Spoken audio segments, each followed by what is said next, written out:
इस हमारे इलाके पर अभी तक का शुक्र है, करम है, 2 घंटे में 3 घंटे में कब्र तैयार हो जाती है। ये बड़ी बात है। इस निजाम को बाकी रखना है, इस सिलसिले को बाकी रखना है।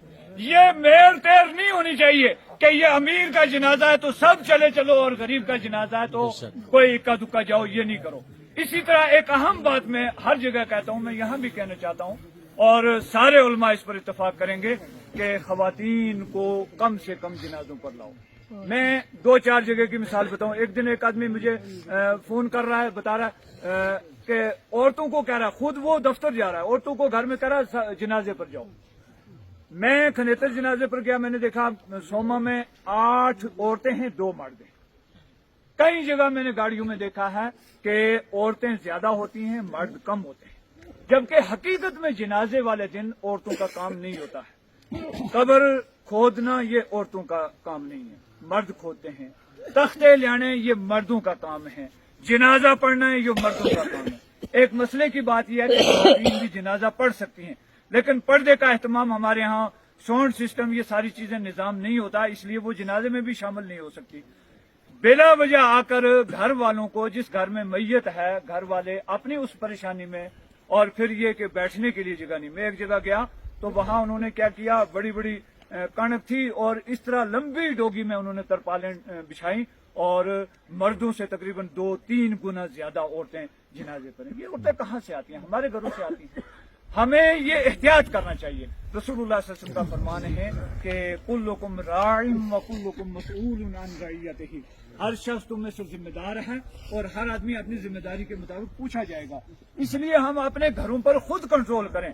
अल्लाह ताला फरमाता है कू अनफुसकुम व अहलीकुम नारा, बचाओ अपने आल को, बचाओ अपने अहलो याल को बचाओ। मसलन यहाँ ये मोहल्ला है, गिरा है, अड़ोस पड़ोस है, कोई करीबी रिश्तेदार है, आगे आगे 10-10 मील और 50-50 मील से गाड़ियां करके स्पेशली गाड़ियां, खवातीन की स्पेशली गाड़ियां आ रही हैं और काम कोई नहीं है। बास जगह ऐसे भी होता है, एक जगह ऐसा जनाजा हुआ, उसमें बारिश हो गई थी और जिस घर में जनाजा हुआ चफेरी माकी मक है, सावन, आखिरी सावन पादरे का महीना था और पैर रखने की जगह नहीं है, पैर फिसल रहे, इतनी बारिश जोर किया।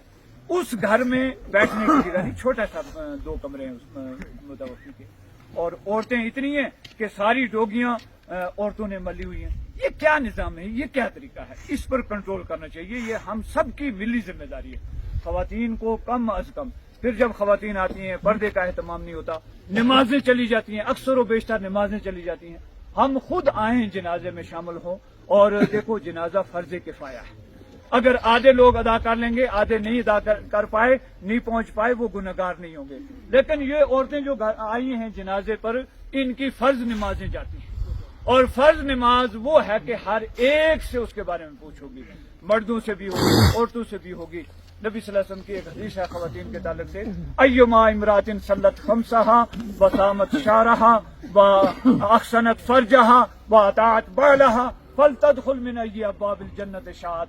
फरमाया जो भी औरत 4 काम करे, फरमाया नमाज पाबंदी से अदा करे, रमजान के रोजे पाबंदी से रखे और अपनी शर्मगाह की हिफाजत करे, अपने खामद की इताअत करे, वो जन्नत के जिस दरवाजे से जाना चाहे उसके लिए जन्नत के 8 दरवाजे खुले हैं। कितना बड़ा अमल है। हम ये अपनी औरतों को समझाएं, घरों में खवातीन को तालीम दें। एक खातून अगर पढ़ गई तो पूरा घर पढ़ गया, और अगर एक खातून जाहिला तो सारा घर जहालत से वो रहेगा। इसलिए खवातीन को तालीम और किसने देना है? हमने सिखाना है। हमारी मर्दों की जिम्मेदारी है, घरों में कुरान की तिलावत आम करो, खुद भी कुरान पढ़ो, बच्चों को भी पढ़ाओ, औरतों को भी पढ़ाओ, नमाजों की पाबंदी करो, अच्छे काम करो और अमर बिल मारूफ और नही अनिल मुनकर। बहुत सारे लोग कहते हैं मौलवी को कोई काम ही नहीं, जिस जनाजे पर जाओ वहां जाकर ये कोई ये गलत जुमले भी मैंने सुने जो इस्तेमाल करते हैं। ये गलत जुमले नहीं कहने हैं, ये रसूलुल्लाह सल्लल्लाहु अलैहि वसल्लम ने हमारे ऊपर फर्ज आयद किया है, बल्लगू अन्नी वलो आया। सही हदीस है बुखारी मुस्लिम की, आपने फरमाया बल्लगू अन्नी वलो आया। अगर एक आयत भी तुम्हें मालूम है, एक मसला भी तुम्हें मालूम है, वो दूसरों तक पहुंचाओ। ये पहुंचाने की जिम्मेदारी उलमा की जिम्मेदारी है और उलमा को ये चाहिए कि वो बगैर किसी लो मतलाइम, किसी कहने वाले की परवाह किए बगैर कि कौन क्या कहेगा, अल्लाह और उसके रसूल का हुक्म क्या है, اس کو مکمل طور پر مینو آن اسی طرح پہنچائیں جس طرح ان کو یہ ذمہ داری دی گئی ہے. اللہ تعالیٰ کہنے سننے سے زیادہ عمل کی توفیق عطا فرمائے. رب العالمین احکم الحاکمین امت محمدیہ کے جتنے ایمان والے دنیا سے جا چکے اللہ تعالیٰ سب کی مغفرت فرمائے. حاضرین مجلس کے آباء و اجداد جو بھی دنیا سے جا چکے اللہ تعالیٰ سب کی مغفرت فرمائے. اور خاص کر یہ جو دو حادثے کی موتیں ہوئی ہیں، ایک وہ حادثے کی موت ہوئی، یہ بزرگ بڑا عرصہ بیمار رہے. اللہ تعالیٰ ان دونوں کو مغفرت فرمائے، جنت الفردوس میں اعلیٰ مقام عطا فرمائے. بشری تقاضے سے جو بھی کوتاہیاں خصوصیاں غلطیاں ہیں ان کو درگزر اور معاف فرمائے، جو اچھائیاں ہیں ان کو قبول اور منظور فرمائے. ربنا تقبل منا انک انت السمیع العلیم وتب علینا.